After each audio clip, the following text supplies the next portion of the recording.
Magandang araw po sa inyong lahat mga karibin natin at welcome back dito po sa ating munting channel Pinas News Review kung saan re-reviewin po natin ang mga mahalagang balita dito sa Pilipinas. Mga simpleng komento sa mga issue dito sa Pinas. At eto nga mga karibin natin, no, Marcos loyalist at Dilawan nagsanib para durugin ang mag-amang Duterte. Yan mga karibin natin, patungkol po riyan ang ating alamin. Mula po rito sa channel ni Taong Kalye. Yan mga karibin natin, nasa description po ang full video link ng balitang ito. Subscribe na po kayo, Taong Kalye. Yan mga karibin natin. At kung bago ka pa lang at di pa po nakapag-subscribe sa ating munting channel, please don't forget to subscribe.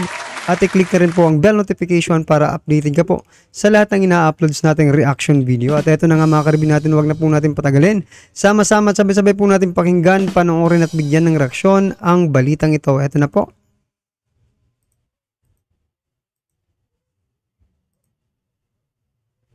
Ito na nga mga kababayan, tila ang mga Marcos loyalists at Dilawan ay nagkaisa na para babagsakin ang mag-amang Duterte.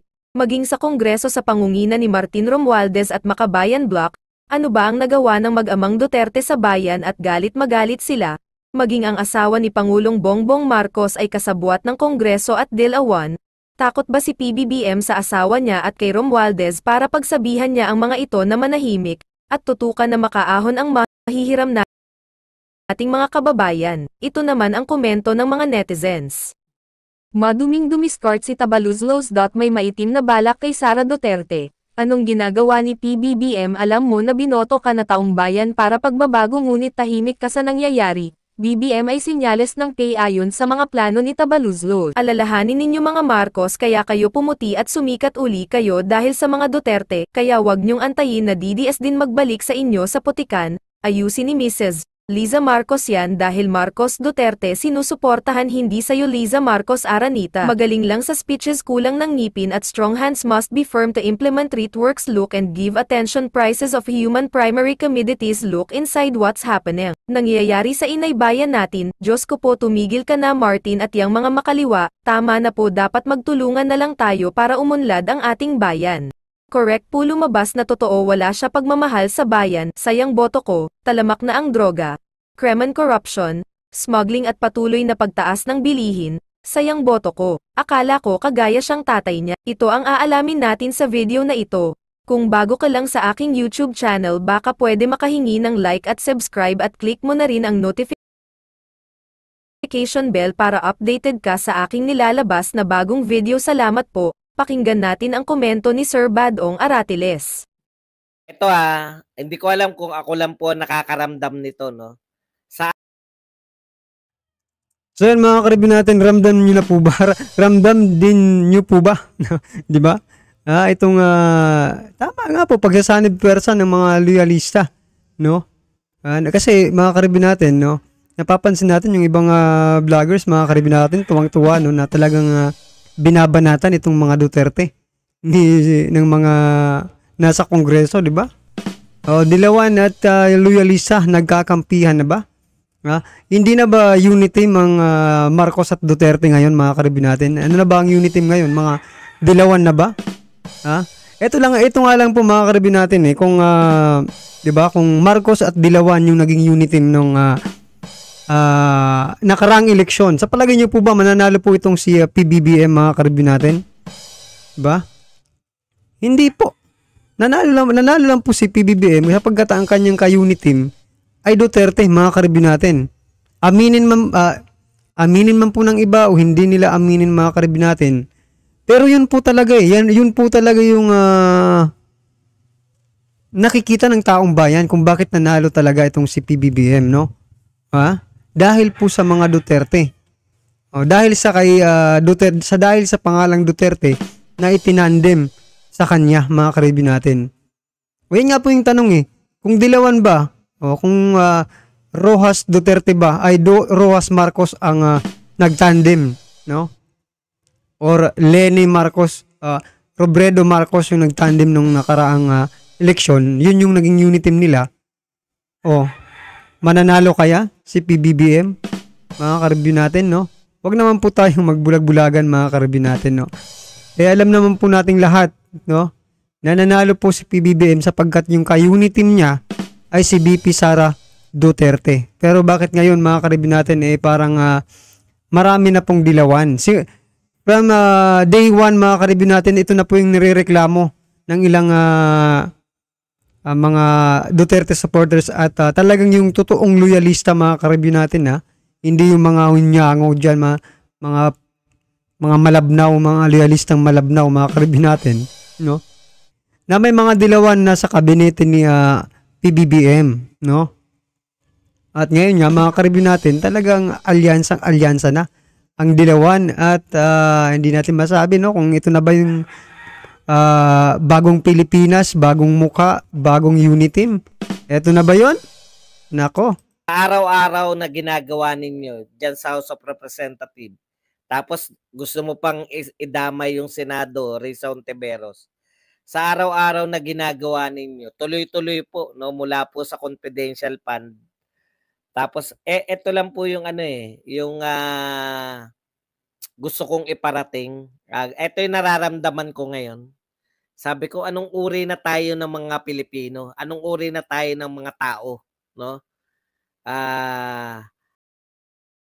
Is this how we pay our leaders? Yung mga matitino nating pinuno, ganito ba natin gustong suklian yung kanilang matinong pamumuno sa bayan? No?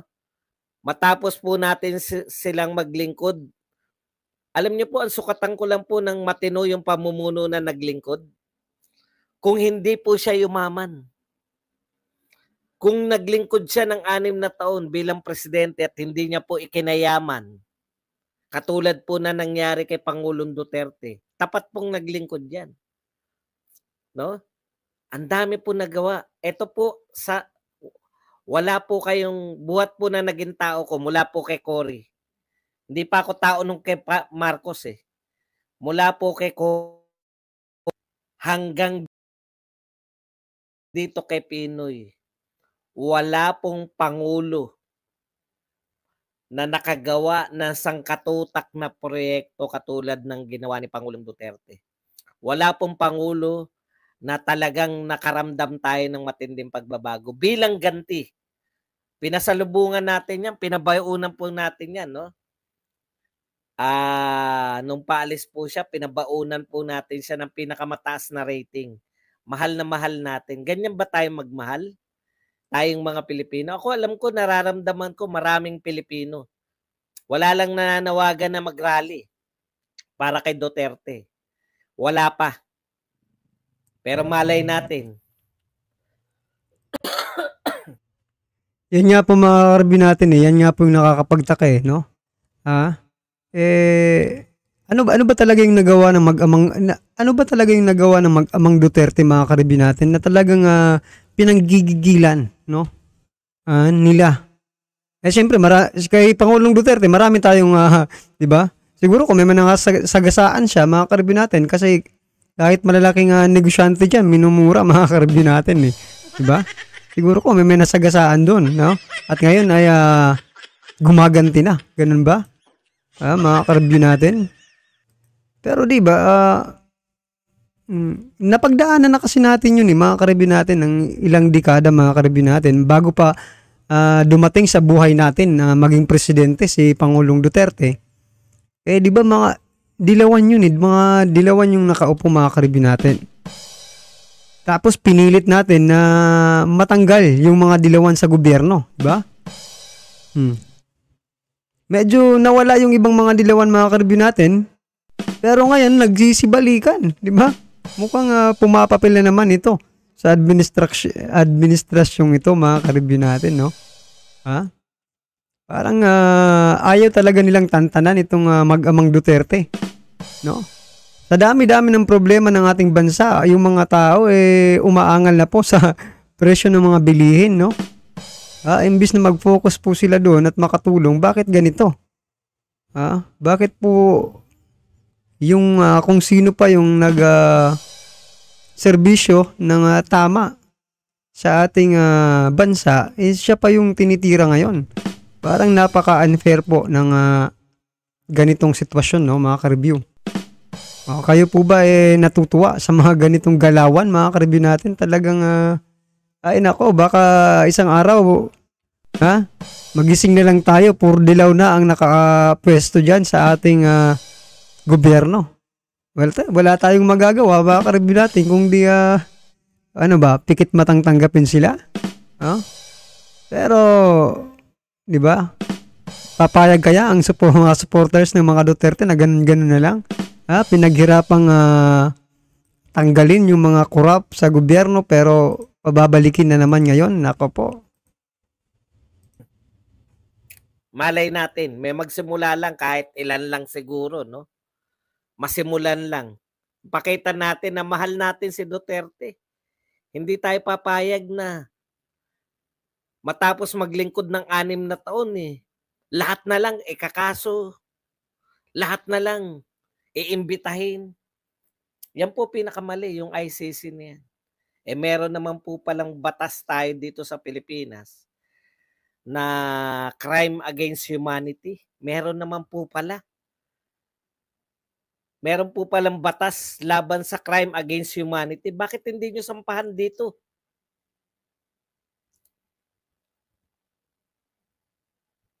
Alam niyo po, mahirap po kasi mag-organize ng rally, sa totoo lang. Hindi po ang rally po, akala nyo ba yung mananawagan, punta tayo sa ganun. Pucha, baka pagpunta natin dun, wala kayong permit. Mahirap po mag-organize ng rally. Pero madaling sumama pag may nanawagan.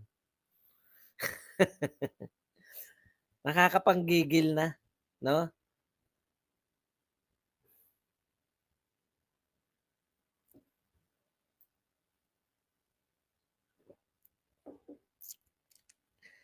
May pahayag po rito si Senator Amy na lumabas po sa Philippine News Agency. Ang sabi po niya, so they really want trouble? Well, PRRD has said, bring it on. But the decision to cooperate or not is one of the executive, and my brother, the President of the Philippines, has already made it clear that the ICC has no jurisdiction to conduct the probe. I share that view. Okay. Inuulit-ulit to, no? Ni Senator Amy na nagpahayag na si Pangulong Marcos na hindi natin papapasukin yung ICC. Talagang ang nakakagulo, Senator Amy, pasensya ka na. Hindi ko po talaga maintindihan kung bakit hindi nyo po kaya yung pinsan ninyo. Kayong magkapatid. House of Representative, yung si Risa Hontiveros, nakikigulo lang, nakikisakay lang. Pero dun talaga,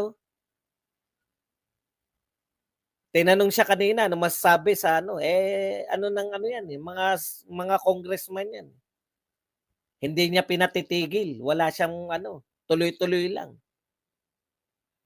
Very clear yung sinabi ng ating Pangulo, sabi ni Senator Amy, na hindi dapat makialam ang ICC.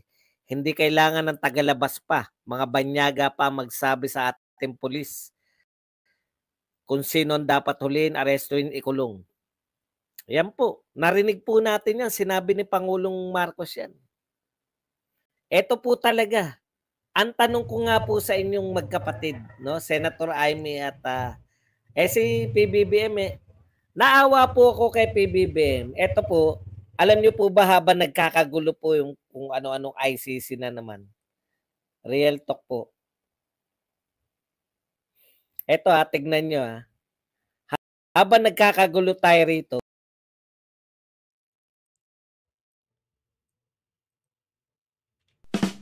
So yan mga ka-review natin, no?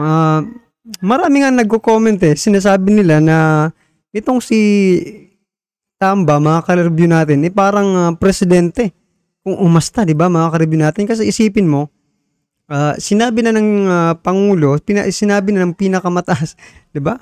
Na leader, di ba? Pangulo ng ating bansa, sinabi na hindi pwedeng pumasok ang ICC. Pero itong si Romualdez sa Kongreso, sa bahay niya, mga ka-review natin, no? Patuloy pa rin itong mga resolution. Dapat stop na yan kasi sinabi na po ng Pangulo na hindi na nga papapasukin. No? Pero bakit, alam niyo, dapat itigil niyo na yan yung mga resolution na yan, mga ka-review natin. Sapagkat sinasayang niyo lang yung oras, no? Sinasayang nyo po yung pinapasweldo namin sa inyo sa bawat araw na lumilipas. Sa bawat minuto na lumilipas, mga karibin natin. Bayad po kayo ng taong bayan. No? Tapos hindi nyo susundin yung Pangulo. Ha? Oh. May dapat kasuhan. Di ba? Ang mga ito, mga karibin natin, kasuhan. Ha? Kasi hindi sumusunod sa pinag-uutos sa kanila. Oh. Kung tayo lang ang masusunod, dapat kasuhan ang mga ito. Nilulustay ang ating pera, mga karibin natin, sa walang katuturan. Bakit natin sinasabing walang katuturan? Sinabi na sa taas, sinabi na ng Pangulo na hindi makakapasok ang ICC. Di ba? Pero bakit sinasayang pa rin nila yung kanilang oras sa pagpapasa nitong mga resolusyon na ito na papasukin, no? Itong ICC sa ating bansa. Wala na ba kayong ibang problema na nakikita kung ditong ICC, mga karibin natin? Na dyan ninyo inuubos ang inyong oras, no? Naku po talaga, ako wala naman akong alam sa batas, mga karibin natin, pero kung kayo dyan, mga karibin natin, di ba? Kung hindi mo sinunod ang utos ng Pangulo, may kaso ba dyan, mga karibyo? Dapat siguro kasuhan ng mga ito para madala naman, no? Kasi parang namimihasa na, mga karibyo natin Hindi na sinusunod yung Pangulo, mga karibyo natin, wala na. Wala nang, akala ko ba unity pero bakit ganito? Diba? Bakit hindi sinusunod ang sinasabi ng Pangulo? Wala bang pangil yung sasabihin or command ng ating Pangulo? Sa bagay, hindi niya naman sinabing stop. Mag-stop kayo, gumawa ng mga resolution, di ba? Pero kung ikaw, di ba, sinabi ng hindi makakapasok, bakit ka pagagawa ng resolution, mga karibyo natin, para papasukin ng ICC? Di parang basura na lang yun, di ba? Basura naman talaga yan, mga karibyo. Di ba? Well, anyway, mga karibyo natin, ano po ang inyong reaksyon dito sa pagsasanib versa ng mga dilawan at loyalista? Para pabagsakin, durugin ang mag-amang Duterte. Yan, mga karibyo natin. Ano man po ang inyong reaksyon, i-comment lang po sa baba para at least alam po ng ating mga kababayan ang inyo pong nararamdaman patungkol po dito sa naging balitang ito. Alright? Alright, mga karibyo natin, kung bago ka pa lang at di pa po nakapag-subscribe sa ating munting channel, please don't forget to subscribe. At i-click na rin po ang bell notification para updated ka po sa lahat ng ina-uploads nating reaction video. At yan, mga karibyo natin, at huwag din pong kalimutang mag-subscribe kay Taong Kalye. Yan, mga karibyo natin, nasa description po ang full video link ng balitang ito. Subscribe na po kayo, Taong Kalye. Maraming salamat po.